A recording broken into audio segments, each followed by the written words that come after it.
of the bottle, she found her head pressing against the ceiling, and had to stoop to save her neck from being broken. She hastily put down the bottle, saying to herself, "That's quite enough, I hope I shan't grow any more. As it is, I can't get out at the door. I do wish I hadn't drunk quite so much." Alas! It was too late to wish that. She went on growing, and growing, and very soon had to kneel down on the floor. In another minute there was not even room for this, and she tried the effect of lying down with one elbow against the door, and the other arm curled round her head.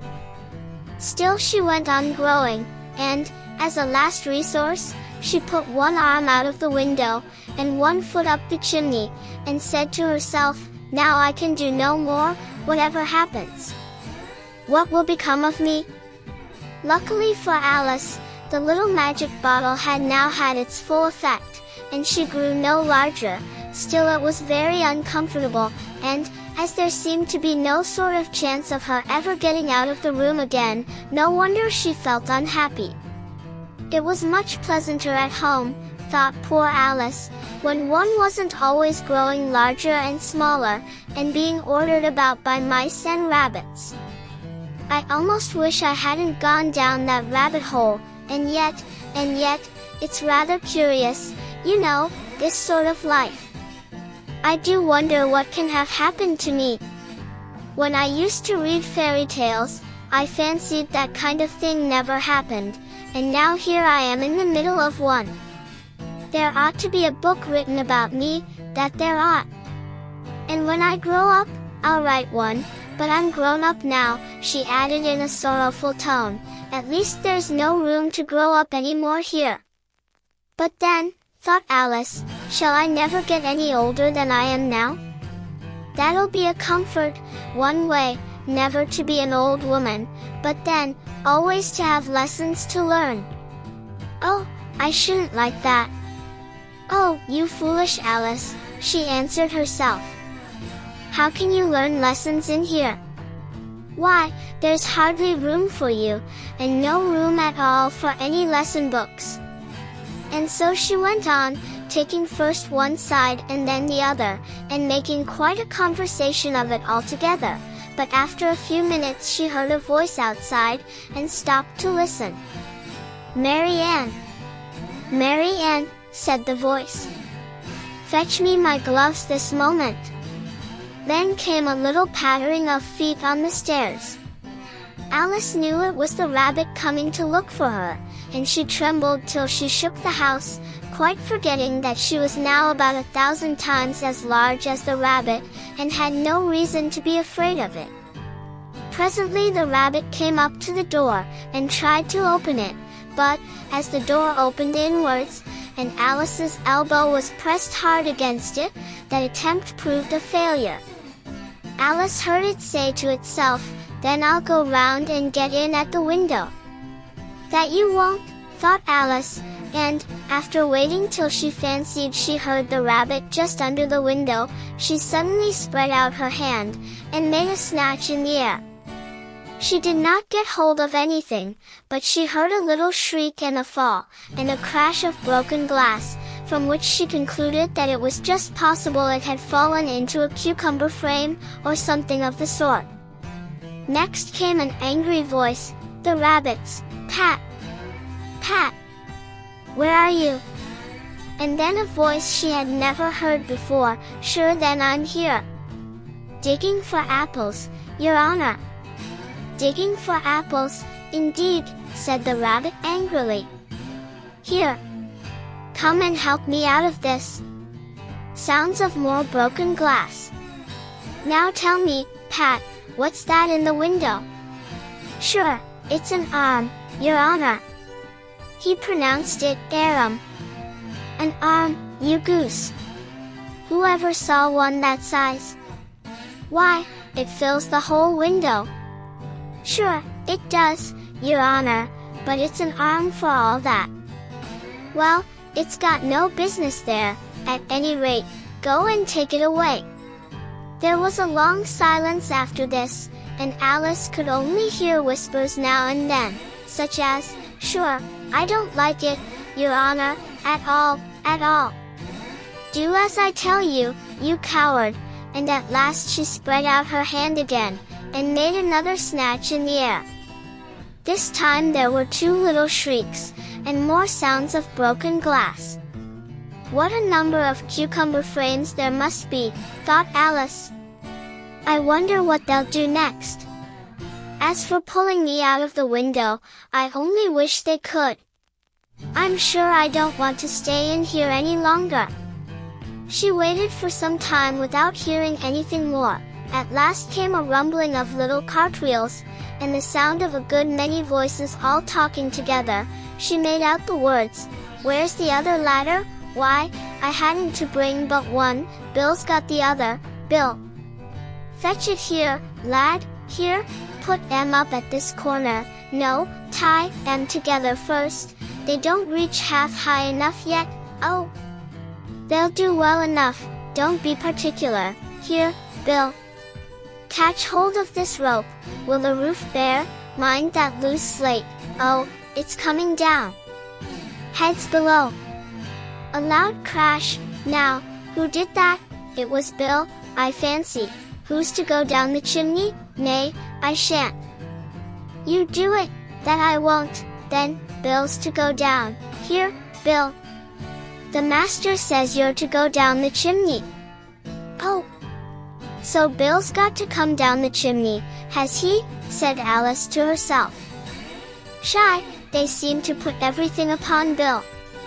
I wouldn't be in Bill's place for a good deal. This fireplace is narrow, to be sure, but I think I can kick a little. She drew her foot as far down the chimney as she could, and waited till she heard a little animal, she couldn't guess of what sort it was, scratching and scrambling about in the chimney close above her. Then, saying to herself, "This is Bill," she gave one sharp kick, and waited to see what would happen next. The first thing she heard was a general chorus of, "There goes Bill," then the rabbit's voice along, "Catch him, you by the hedge," then silence, and then another confusion of voices, "Hold up his head, Brandy now, don't choke him, how was it, old fellow? What happened to you? Tell us all about it." Last came a little feeble, squeaking voice, "That's Bill," thought Alice. "Well, I hardly know, no more, thank ye, I'm better now, but I'm a deal too flustered to tell you, all I know is, something comes at me like a jack-in-the-box, and up I goes like a skyrocket." "So you did, old fellow," said the others. "We must burn the house down," said the rabbit's voice, and Alice called out as loud as she could, "If you do, I'll set Dinah at you." There was a dead silence instantly, and Alice thought to herself, "I wonder what they will do next. If they had any sense, they'd take the roof off." After a minute or two, they began moving about again, and Alice heard the rabbit say, "A barrowful will do, to begin with." A barrowful of what? thought Alice, but she had not long to doubt, for the next moment a shower of little pebbles came rattling in at the window, and some of them hit her in the face. "I'll put a stop to this," she said to herself, and shouted out, "You'd better not do that again," which produced another dead silence. Alice noticed with some surprise that the pebbles were all turning into little cakes as they lay on the floor, and a bright idea came into her head. "If I eat one of these cakes," she thought, "it's sure to make some change in my size, and as it can't possibly make me larger, it must make me smaller, I suppose." So she swallowed one of the cakes, and was delighted to find that she began shrinking directly. As soon as she was small enough to get through the door, she ran out of the house, and found quite a crowd of little animals and birds waiting outside. The poor little lizard, Bill, was in the middle, being held up by 2 guinea pigs, who were giving it something out of a bottle. They all made a rush at Alice the moment she appeared, but she ran off as hard as she could, and soon found herself safe in a thick wood. "The first thing I've got to do," said Alice to herself, as she wandered about in the wood, "is to grow to my right size again, and the second thing is to find my way into that lovely garden. I think that will be the best plan." It sounded an excellent plan, no doubt, and very neatly and simply arranged. The only difficulty was that she had not the smallest idea how to set about it, and while she was peering about anxiously among the trees, a little sharp bark just over her head made her look up in a great hurry. An enormous puppy was looking down at her with large round eyes, and feebly stretching out one paw, trying to touch her. "Poor little thing," said Alice, in a coaxing tone, and she tried hard to whistle to it, but she was terribly frightened all the time at the thought that it might be hungry, in which case it would be very likely to eat her up in spite of all her coaxing.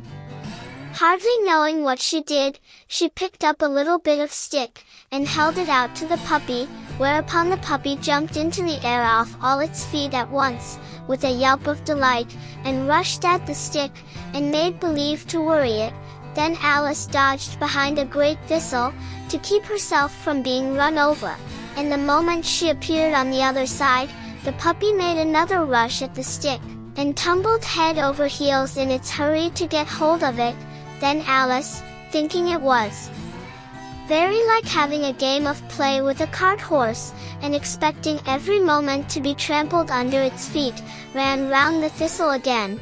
Then the puppy began a series of short charges at the stick, running a very little way forwards each time and a long way back, and barking hoarsely all the while, till at last it sat down a good way off, panting, with its tongue hanging out of its mouth, and its great eyes half shut.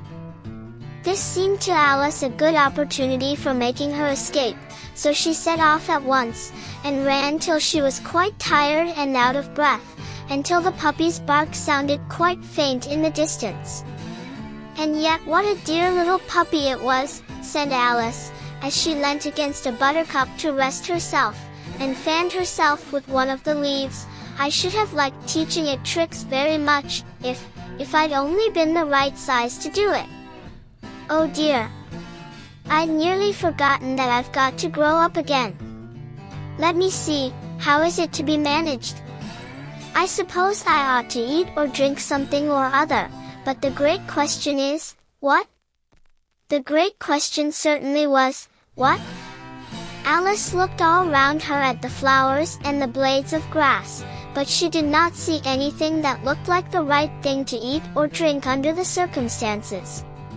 There was a large mushroom growing near her, about the same height as herself, and when she had looked under it, and on both sides of it, and behind it, it occurred to her that she might as well look and see what was on the top of it.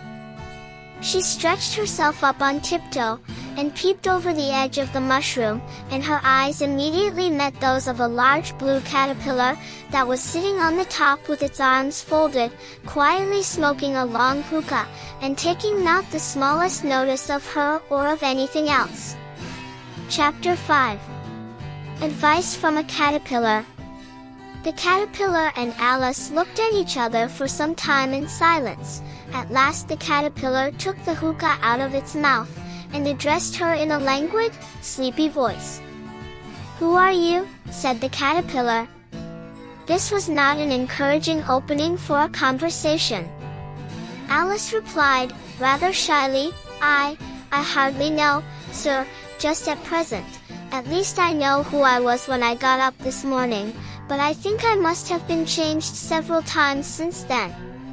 "What do you mean by that?" said the caterpillar sternly. "Explain yourself." "I can't explain myself, I'm afraid, sir," said Alice, "because I'm not myself, you see." "I don't see," said the caterpillar. "I'm afraid I can't put it more clearly," Alice replied very politely, "for I can't understand it myself to begin with, and being so many different sizes in a day is very confusing." "It isn't," said the caterpillar. "Well, "Perhaps you haven't found it so yet," said Alice, "but when you have to turn into a chrysalis, you will someday, you know, and then after that into a butterfly, I should think you'll feel it a little queer, won't you?" "Not a bit," said the caterpillar. "Well, perhaps your feelings may be different," said Alice. "All I know is, it would feel very queer to me." "You," said the caterpillar contemptuously. "Who are you?" Which brought them back again to the beginning of the conversation. Alice felt a little irritated at the caterpillars making such very short remarks, and she drew herself up and said, very gravely, "I think you ought to tell me who you are, first." "Why?" said the caterpillar. Here was another puzzling question, and as Alice could not think of any good reason, and as the caterpillar seemed to be in a very unpleasant state of mind, she turned away. "Come back," the caterpillar called after her. "I've something important to say." This sounded promising. Certainly, Alice turned and came back again. "Keep your temper," said the caterpillar. "Is that all?" said Alice, swallowing down her anger as well as she could. "No," said the caterpillar. Alice thought she might as well wait, as she had nothing else to do, and perhaps after all it might tell her something worth hearing. For some minutes it puffed away without speaking, but at last it unfolded its arms, took the hookah out of its mouth again, and said, "So you think you're changed, do you?" "I'm afraid I am, sir," said Alice. "I can't remember things as I used, and I don't keep the same size for 10 minutes together."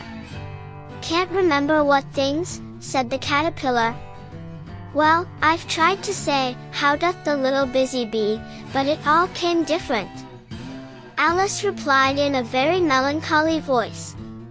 "Repeat, 'You are old, Father William,'" said the caterpillar. Alice folded her hands, and began. "You are old, Father William," the young man said. "And your hair has become very white. And yet you incessantly stand on your head. Do you think, at your age, it is right?" "In my youth," Father William replied to his son, "I feared it might injure the brain. But, now that I'm perfectly sure I have none, why, I do it again and again." "You are old," said the youth, "as I mentioned before, and have grown most uncommonly fat. Yet you turned a back somersault in at the door. Pray, what is the reason of that?" "In my youth," said the sage, as he shook his gray locks, "I kept all my limbs very supple. By the use of this ointment, 1 shilling the box. Allow me to sell you a couple?" "You are old," said the youth, "and your jaws are too weak for anything tougher than suet. Yet you finished the goose, with the bones and the beak. Pray, how did you manage to do it?" "In my youth," said his father, "I took to the law, and argued each case with my wife. And the muscular strength, which it gave to my jaw, has lasted the rest of my life." "You are old," said the youth. "One would hardly suppose that your eye was as steady as ever. Yet you balanced an eel on the end of your nose. What made you so awfully clever?"